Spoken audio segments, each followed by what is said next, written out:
અમદાવાદી હોવાની મેન ખાસિયત શું? हंसता खेलता शहर है ये तो अलग है इसकी शान. ઓહો હો એ આ બધા પ્રશ્નો ભયંકર છે. એક મિનિટ. તો તમારા જીવનમાં ફર્સ્ટ ટાઈમ મ્યુઝિક સાથે ક્યારે ઇન્ટ્રો તમારો થયો? ઇન્કમ ટેક્સ બાર એસોસિએશનમાં મેં ગીતા ચેન્ટિંગ કર્યું હતું. તો ખ્યાલ હતો ખરા? કરું તો છું બધું આ જ ફિલ્ડમાં. થોડું મોટું ને મસ્ત નામ થશે.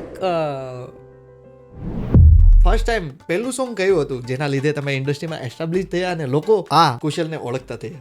આઈ want to be an original artist, તો I always wanted to be a music director. તમારી શરૂઆત ક્લાસિકલ સંગીતથી થઈ છે અને આ ટાઈપના નવા જ મ્યુઝિક ને આ ટાઈપનું સંગીત આપવાનો વિચાર ક્યાંથી આવે છે? આજે હું તમને મારી પ્લેલિસ્ટ આપી દઉં ને, એમાંનું અત્યારે તમને એમ કે આ સાંભળે છે યાર. આ જે વિછુડો બન્યું તો એ બહુ તરત જ વિચાર હતો કે બસ વિછુડો બનાવવો છે? I heard your song Radha Goldi, it is very good. Can we create something on that zone?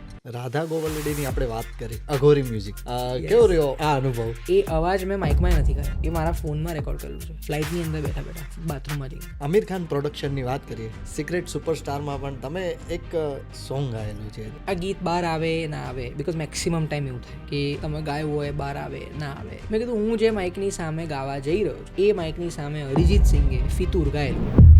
એ સારો કોઈનો ફોન આવે, મેં કીધું મૂકો હમણાં કઈ આપણે કોઈ જોડે વાત નથી કરી, મૂકો. કે નહીં.